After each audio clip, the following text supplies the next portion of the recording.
The first time the young Apache woman stood at the edge of the dusty Arizona town, she felt every stare before she saw a single face. Eyes followed her the way buzzards followed a wounded animal, circling, waiting, judging. Her name was Nalini, and she had walked 3 days from the reservation with blistered feet, a threadbare shawl, and a plan that felt shameful but necessary. She did not come seeking love, or even kindness. She came seeking survival. In a place where laws were written by men who never learned her people's names, a woman alone had few protections. But a married woman, especially one tied to a white man, could cross borders, own land, and breathe without fear. All Nalini wanted was a sham marriage. A signature. A lie that would keep her younger brothers safe. She told herself not to look afraid, though her heart hammered as if it might break free from her chest. Her mother had died the winter before, her father long before that.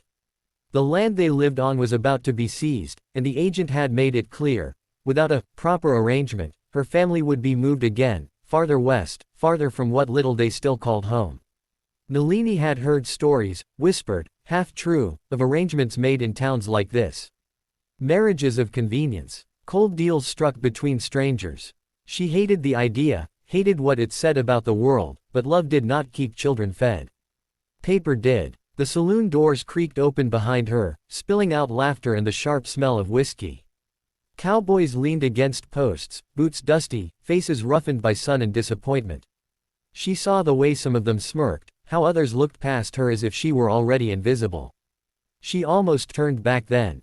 Almost. But she thought of her brothers sleeping on dirt floors, of the way the agent's eyes had slid over her like she was already gone. So she lifted her chin and stepped forward. The man she approached was not the one she expected. Ethan Cole was sitting alone on the porch of the boarding house, hat tipped low, hands folded loosely in his lap. He was older than most of the others, his hair touched with silver, his shoulders broad but tired. There was a stillness about him, the kind that came from too many goodbyes. Nalini hesitated, then spoke, her voice steady despite the fear tightening her throat. "I need a husband," she said plainly. Ethan looked up, surprised not by her words but by her eyes, dark, resolute, carrying a weight no one her age should have borne. He studied her for a long moment, not with hunger or mockery, but with something like concern. "That's so," he said gently. "It would not be real," she added quickly. "Only in name. I would work. I would not be trouble. I only need the protection." The wind carried her words away, but the meaning stayed between them. Ethan had heard of such things. He had even seen them end badly. He should have said no. He told himself that. He should have laughed it off or sent her to the sheriff or walked inside and shut the door. Instead, he asked, "Why me?" Nalini swallowed. "Because you look like someone who would not hurt me." That simple sentence landed harder than any blow Ethan had taken in his life. He had lost a wife once, lost her to sickness, to a world that moved on without waiting for grief. Since then, he had kept his heart folded up and tucked away, like a letter too painful to read twice. He had sworn he would never bind himself again, never carry the weight of someone else's survival on his shoulders. And yet here was this young woman, offering him a lie and asking for mercy. They married 2 days later in a quiet ceremony that meant nothing to the town and everything to Nalini. No white dress, no flowers, just words spoken in a clerk's office and names written in ink. It was over so quickly that Ethan wondered if he had imagined it. When they stepped back into the sunlight, Nalini let out a breath she had been holding for years. "Thank you," she said, bowing her head. "I will not forget this." "You don't owe me anything," Ethan replied, though even as he said it, he felt the truth shifting beneath his feet. Life together was supposed to be simple. Separate rooms, separate lives, a shared lie. But lies have a way of growing roots. Nalini cooked meals with careful hands, stretching little into enough. Ethan noticed how she always set aside the best portion, how she sent letters and small packages back to the reservation whenever she could. She worked harder than anyone he knew, rising before dawn and sleeping after everyone else. And slowly, against his will, Ethan began to care. The town did not make it easy. There were whispers, looks, cruel jokes muttered under breath. Once, a man at the saloon laughed and asked Ethan how much he'd paid for his squaw wife. Ethan did not remember standing up, only the sound of his fist connecting with bone. He was ashamed of the violence, but not of the reason. That night, Nalini cleaned his bleeding knuckles in silence. You did not have to do that, she said softly. Yes, he answered, just as softly. I did. The unexpected turn came in the form of a letter, official, stamped, and final.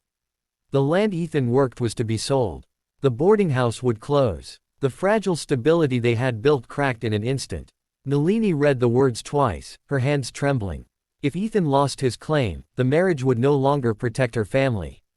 Everything would unravel. I will leave, she said that night, her voice breaking. This was never meant to cost you anything. Ethan felt something tear open inside him then. He realized, with a clarity that frightened him, that the marriage had stopped being a lie to him long ago. He had watched her kindness, her quiet strength, the way she carried pain without letting it harden her. Somewhere along the line, he had given her his heart without meaning to. You're not going anywhere, he said. He sold what little he had left and used the money to buy a smaller plot of land no one else wanted, dry and stubborn. He worked it himself, hands blistered, back aching, refusing help. When the agent came again, expecting compliance, Ethan stood beside Nalini and spoke her name clearly, without apology. This is my wife, he said. And this is her home. The agent scoffed, but the law, cold and flawed as it was, stood on their side. When it was over, Nalini wept, not from relief alone, but from the weight of being seen, truly seen, for the first time. The emotional climax came one quiet evening as the sun dipped low, painting the land in gold. Nalini confessed the truth she had carried like a stone in her chest. I never meant to love you, she said. I only meant to survive. Ethan took her hands, rough and gentle all at once. I know, he said. And I would do it all again, even knowing how it ends. It was the purest act of compassion either of them had known. Not the grand gestures, but the choice to stay, to give, to love without guarantee. Years later, people would tell the story differently. They would say the cowboy saved the Apache woman, or that love conquered all. But the truth was quieter and far more human. Two people, broken in different ways, chose kindness when the world offered cruelty. A sham marriage became something real not because it had to, but because two hearts decided to be brave. And in a land that had taken so much, that choice was enough to build a life, rooted not in law or lies, but in compassion, hope, and the simple, radical act of caring for another human being.